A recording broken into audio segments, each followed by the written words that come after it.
स्वागत है आपका और आप देख रहे हैं यूट्यूब चैनल रीमेक पर।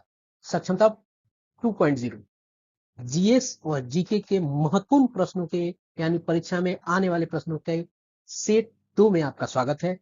इससे पहले सेट 1 आ गया है, लगभग 5 सेट आएंगे और इन पांचों सेट में आपकी पूरी परीक्षा की तैयारी जीके जीएस की हो जाएगी। और मैं अपने विश्वास के साथ कहता हूं और मुझे उम्मीद है कि इससे बाहर प्रश्न नहीं आएंगे। ये जो प्रश्नों का स्टॉक है बिहार विद्यालय परीक्षा समिति का सक्षमता परीक्षा के लिए पूछने के लिए, उनसे ही प्रश्न लिए गए हैं और इससे बाहर वो प्रश्न नहीं पूछेगा। पिछले जो सक्षमता 1 का जो एक्सपीरियंस रहा है वो यही कहता है। आइए वीडियो को शुरू करते हैं और वीडियो को शुरू करने से पहले आपसे आग्रह है, यदि वीडियो पसंद आएगा तो लाइक जरूर कीजिएगा, क्योंकि अगर इतनी जल्दी मैं आपके लिए मेहनत कर रहा हूं तो आपको कर्तव्य बनता है आपका कि पारिश्रमिक मुझे अवश्य दें। तो लाइक जरूर कीजिएगा और अच्छा लगा तो शेयर जरूर कीजिएगा। आइए देखते हैं पहले प्रश्न को। निम्नलिखित में से कौन सा सबसे अच्छा या आप कह सकते हैं कि गर्मियों के लिए उपयुक्त है? पॉलिस्टर, नायलॉन, कॉटन या रेशम। तो आप जानते हैं कि सबसे उपयुक्त क्या होता है? सूत। कॉटन होता है गर्मियों के लिए, लोग कहता है ना कि गर्मी के दिन में सूती के कपड़ा पहनो, यानी सूत। मैं जल्दी जल्दी सारी चीजों को बहुत ज्यादा डिस्क्राइब नहीं करूंगा क्योंकि समय कम है। 10 से परीक्षा शुरू होने की संभावना है, तो आपकी तैयारी 10 तक हो जानी चाहिए। मैं वो सारी चीजें पहुंचा दूंगा, तो इसलिए मैं जल्दी जल्दी प्रश्नों को आपसे आप तक बता दूंगा कि ताकि आप भी उसको देख लें, समय आपका भी जाए नहीं। ब्रोकन विंग्स पुस्तक किसने लिखी है? मीरा कुमार, इंदिरा गांधी, सुषमा स्वराज या सरोजिनी नायडू। तो ब्रोकन विंग्स पुस्तक जो है वो सरोजिनी नायडू का लिखा हुआ है। क्लियर है? चलिए आगे बढ़ते हैं और अगले प्रश्न को देखते हैं। Train to Pakistan. पिछले वीडियो में सेट 1 में पाथवे टू पाकिस्तान था, मैंने कहा भी था कि दोनों अलग अलग किताब है। ये ट्रेन टू पाकिस्तान है और इस उपन्यास के लेखक कौन है? मनोहर मालगोंकर, सलमान रुश्दी, खुशवंत सिंह और अमृता प्रीतम। बहुत फेमस बुक है खुशवंत सिंह का ट्रेन टू पाकिस्तान।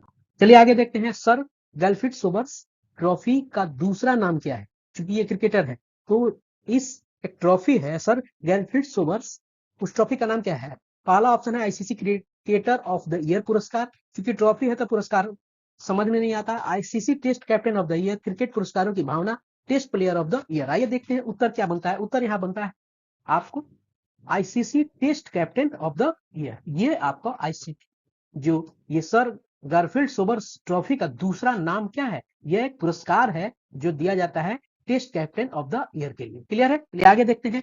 राजा राम मोहन राय राष्ट्रीय पुरस्कार के लिए चुने गए एबी के प्रसाद किस पेशे से जुड़े हुए हैं? ये करंट अफेयर्स है। तो व्यवसायी थे वो वैज्ञानिक है, पत्रकार है, खिलाड़ी है। चूंकि राजा राम मोहन का संबंध कहीं ना कहीं आपको साहित्य तो पत्रकारिता कहीं ना कहीं से जुड़ता है, तो उसका उत्तर बनेगा आपको पत्रकार। ये क्या है? आपको एबी के प्रसाद क्या है? पत्रकार है। चलिए आगे बढ़ते हैं, देखते हैं किस लेखक के उपन्यास फायरबर्ड के साहित्य का जेसीबी पुरस्कार दिया गया? अरुंधति राय, पेरुमल मुरुगन, सलमान रुश्दी और जयामोहन। तो यहाँ उत्तर आपका हो जाएगा आपका पेरुमल मुरुगन। क्या है इसका उत्तर? क्या हो जाएगा? पेरुमल मुरुगन। चलिए आगे आगे बढ़ते हैं, देखते हैं। पंडित जी ने जिस समाचार पत्र की स्थापना की, मदन मोहन मालवीय, जिनकी जयंती हाल ही में 25 दिसंबर को मनाई गई। तो अब किस समाचार पत्र की स्थापना की? पंडित जी कौन? मदन मोहन मालवीय। संजोग देखिए कि आपका वाजपेयी जी और उनका एक साथ पड़ता है। और देखिए आनंद बाजार पत्रिका, दैनिक हिंदुस्तान, नेता और है आपका डेली हेराल्ड। तो क्या है आपका? नेता, द लीडर। ये जो समाचार पत्र है इसकी स्थापना किसने की थी? मदन मोहन मालवीय ने की थी। और मदन मोहन मालवीय का आपका जयंती कब है? 25 दिसंबर को। यह याद रखिए, कई चीज एक ही साथ एक प्रश्न में आपको मिल गए। चलिए देखते हैं। ऑपरेशन फ्लड, ये दूध से संबंधित है। ऑपरेशन फ्लड किससे संबंधित है? विश्व का सबसे बड़ा डेयरी विकास कार्यक्रम। आपको बाढ़ से आपको सुरक्षा से संबंधित कार्यक्रम, मछलियों को पकड़ने, संरक्षित करने या उपयोग करने के कार्य का ऑपरेशन, इनमें से कोई नहीं। तो आपका उत्तर यहाँ क्या बन जाएगा? आपका विश्व का सबसे बड़ा डेयरी विकास कार्यक्रम। चलिए यहाँ उत्तर आपका साथी मिल गया। समाजवाद का जन्म आपका कौन सा देश है? फ्रांस, रूस, जर्मनी और इंग्लैंड। तो समाजवाद का जो आपका प्रादुर्भाव हुआ था और यहाँ आरंभ हुआ था वो फ्रांस से हुआ था। क्लियर है? चलिए आगे देखते हैं। संविधान की व्याख्या और नागरिकों के मौलिक अधिकारों की रक्षा के लिए कौन सी संस्था जिम्मेदार है? आपको जानकारी होगी कि उच्चतम न्यायालय जो है वो क्या करती है? वो संविधान की व्याख्या करती है। वो अपने स्तर से चीजों को आपको निर्णय नहीं देती है, वो किसी भी मुद्दे को आपको संविधान की व्याख्या करके उस पे वो चीजें बताती है। तो संविधान की व्याख्या और मौलिक अधिकारों की रक्षा के लिए कौन सी संस्था जिम्मेदार है? वो जिम्मेदार है आपका सुप्रीम कोर्ट। हमेशा ध्यान रखिए, सुप्रीम कोर्ट क्या करती है? संविधान की व्याख्या करती है। आगे देखते हैं, कौन सा देश बहुदलीय प्रणाली का उदाहरण है? इंडिया, यूनाइटेड किंगडम, यूएसए और चीन। बहुदलीय, कई सारी पार्टियां, तो कौन सा देश है? भारत। बहुदलीय प्रणाली है, यहाँ बहुत सारे लोग, अभी तो चुनाव का कार्यक्रम भी चल रहा है, तो बहुत सारे दल एक साथ मिलकर चुनाव लड़ते हैं, जो आता है उसको आप, जो बहुमत में आता है वो सरकार बनाता है, तो बहुदलीय प्रणाली है हमारे यहाँ। भारत में केंद्र शासित प्रदेशों के प्रशासन में विशेष शक्ति किसके पास है? किसमें? आपको केंद्र शासित प्रदेश जो है वहां प्रशासन की विशेष शक्ति किसके पास होता है? स्पेशल पावर किसके पास होता है? केंद्र सरकार, मुख्यमंत्री, राष्ट्रपति या राज्यपाल, वहां उपराज्यपाल होता है। और वो कहाँ किसके पास होता है? यहाँ आपको केंद्र सरकार के पास होता है। चलिए आगे देखते हैं, मानव संसाधन का क्या तात्पर्य है? देश की जनसंख्या से व्यक्तियों के कौशल और क्षमताएं, किसी राज्य के वित्तीय संसाधन और किसी क्षेत्र में उपलब्ध प्राकृतिक संसाधन। आपको यहाँ दिखेगा दूसरा नंबर, आपका जो ऑप्शन है ये सही होगा, यानी ह्यूमन रिसोर्स क्या है? ये व्यक्तियों का कौशल और क्षमताएं, जनसंख्या नहीं होगा। ह्यूमन रिसोर्स साधन कौन सा होगा?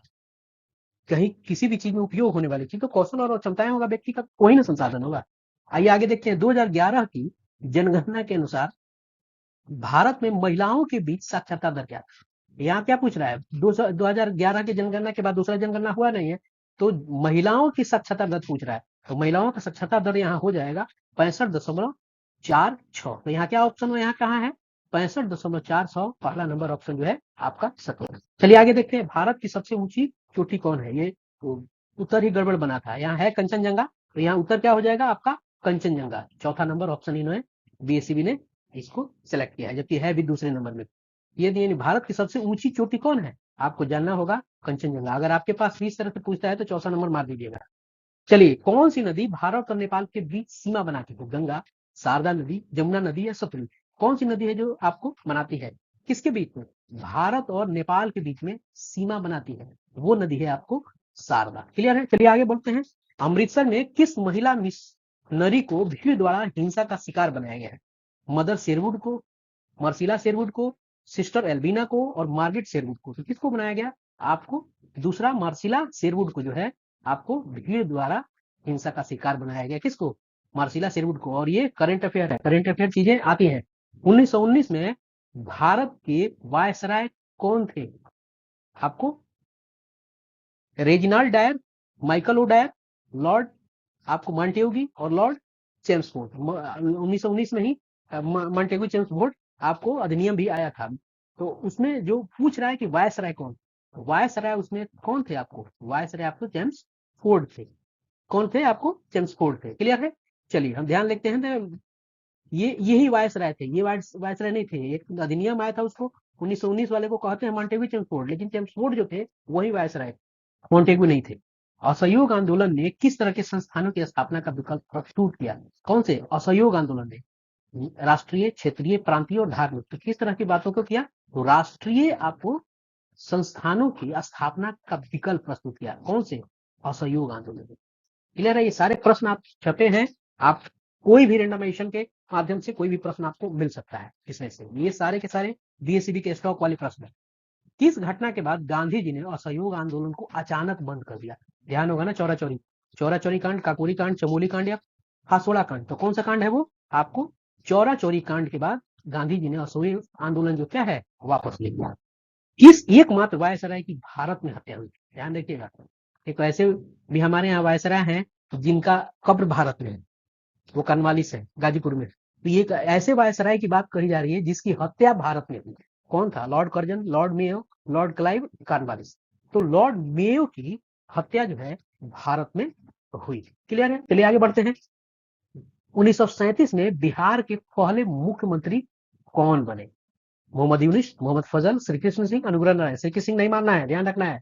कौन थे? मोहम्मद यूनुस। मोहम्मद यूनुस जो थे बिहार के पहले मुख्यमंत्री। कब? 1937 में पूछ रहा है तब, ध्यान रखना है इस डेट को। भारत छोड़ो प्रस्ताव किस शहर में पास हुआ था? बहुत महत्वपूर्ण प्रश्न है। कराची, कलकत्ता, मद्रास, मुंबई। कराची। कहां से कहां पास हुआ था? क्या भारत छोड़ो आंदोलन का प्रस्ताव जो था, इसका जो प्रस्ताव है ये कराची में पास हुआ था। क्लियर है? जापान ने भारत के किस शहर में बमबारी की? जापान ने भारत के किस शहर में? कोलकाता में की थी। कहां पे की थी? कोलकाता में। ठीक है, चलिए आगे देखते हैं, जून 1992 में पहले अंतर्राष्ट्रीय पृथ्वी शिखर सम्मेलन के लिए 100 से अधिक राष्ट्राध्यक्ष ब्राजील के डैश मिले, कौन से शहर में? अब ध्यान रखिएगा, ये पृथ्वी शिखर सम्मेलन पहला हुआ था, वो कब हुआ था? 1992 में। ध्यान रखिएगा, इससे कई सारे प्रश्न पूछे जाते हैं। अंतर्राष्ट्रीय पृथ्वी शिखर सम्मेलन ब्राजील में हुआ था। उसके बाद यहाँ शहर पूछ रहा है, ये भी पूछ देता है कब हुआ था। ये 9 आपको 10th क्लास में इसको बड़ी डिटेल में पढ़ना है। चलिए आगे बढ़ते हैं, देखते हैं ये रियो डी जेनेरो, ये शहर का नाम है। साओ पाउलो, ब्राजीलिया, कुटिबा, ये सारे के सारे शहर के नाम है। लेकिन रियो डी जेनेरो जो है ये वहां का शहर है ब्राजील का, यही पे प्रथम आपको पृथ्वी शिखर सम्मेलन आयोजित हुआ था। चलिए आगे बढ़ते हैं, देखते हैं वह भूमि जो 5 कृषि वर्षों से अधिक समय से बंजर पड़ी है। क्या कह रहा है? 5 कृषि वर्षों से अधिक समय से बंजर पड़ी हो कहलाती है कृषि योग्य भूमि। बंजर भूमि, चारागाह, प्रति भूमि, ये क्या है?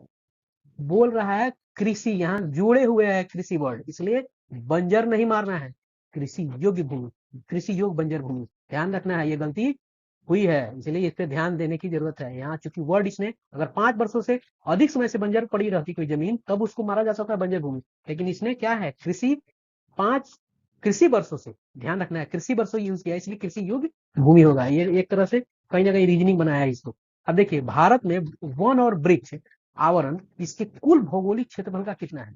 जो वन और वृक्ष है भारत में, तो भारत का जो भौगोलिक क्षेत्र है उसका कितना प्रतिशत है होने का अनुमान अनुमान यही है, मतलब कितना प्रतिशत है? तो 24% आपको है भारत में। ठीक है, 1/4 भी नहीं, उससे भी थोड़ा कम, यानी पेड़ लगाना जरूरी है। सुंदरबन के जंगल को और क्या कहा जाता है? झाड़ीदार, मैंग्रोव, पर्णपाती, इनमें से कोई नहीं, तो क्या कहा जाता है? मैंग्रोव कहा जाता है। क्लियर है? चलिए आगे देखते हैं। चावल एक खरीफ फसल है, इसके लिए उच्च तापमान यानी 25 डिग्री से ऊपर, देखिए कई सारे प्रश्न है इसमें, और उच्च आर्द्रता और डैश से ऊपर वर्षा की आवश्यकता होती है। देखिए कितना टफ प्रश्न है ये। चावल, देखिए कई सारे प्रश्न है इसमें। चावल एक खरीफ फसल है, ये प्रश्न आपका बन गया, ध्यान रखते हैं। गेहूं एक रबी फसल है, चावल क्या है? एक खरीफ फसल है। इसके लिए उच्च तापमान कितना चाहिए? उच्च तापमान 25 डिग्री से ऊपर चाहिए इसके लिए तापमान। 25 से नीचे होगा तो धान की फसल में दिक्कत होगी, तो इसके लिए टेम्परेचर 25। और पूछ रहा है उच्च आर्द्रता तो है, ये पूछ रहा है वर्षा कितने सेंटीमीटर का में होना चाहिए, तो यहाँ उत्तर आपका हो जाएगा 100 सेंटीमीटर से ऊपर वर्षा आपको चाहिए। किसके लिए? धान के लिए, जो एक खरीफ फसल है। क्लियर है? चलिए आगे देखते हैं। निम्नलिखित में से किस खनिज का बिहार में एक वर्ष में सर्वाधिक उत्पादन होता है? किस खनिज का बिहार में और एक वर्ष में सबसे अधिक? ये खनिज बिहार में मिलता है और एक वर्ष में सबसे ज्यादा आपको होता है, वो क्या है? वो आपको है जिप्सम। कौन सा है वो? जिप्सम। ठीक है, ध्यान रखिएगा, जिप्सम। आगे है, ऑयल इंडिया लिमिटेड स्वामित्व के आधार पर किस प्रकार की कंपनी है? कैसी कंपनी? सार्वजनिक कंपनी है, निजी कंपनी है, संयुक्त क्षेत्र उद्योग का है, या सहकारी उद्योग का है? यह आपको ज्वाइंट सेक्टर इंडस्ट्री है। ठीक है, ये पीपीपी के आधार पे है। ठीक है, आपको ध्यान रखना है, ये ज्वाइंट सेक्टर है, ये सार्वजनिक क्षेत्र की कंपनी नहीं है। आपको प्राइवेट और गवर्नमेंट पार्टनरशिप की यानी ज्वाइंट सेक्टर की ये कंपनी है। कौन? आपको ऑयल इंडिया, गैस और जो आपको तेल बनाती है वाली कंपनी जो है, ये वही। चलिए आगे देखिए, निम्नलिखित में से कौन सा खनिज आधारित उद्योग है? ये खनिज आधारित उद्योग कौन है? चीनी, चाय, कपास, पेट्रोकेमिकल्स। दिख रहा है खनिज कौन है?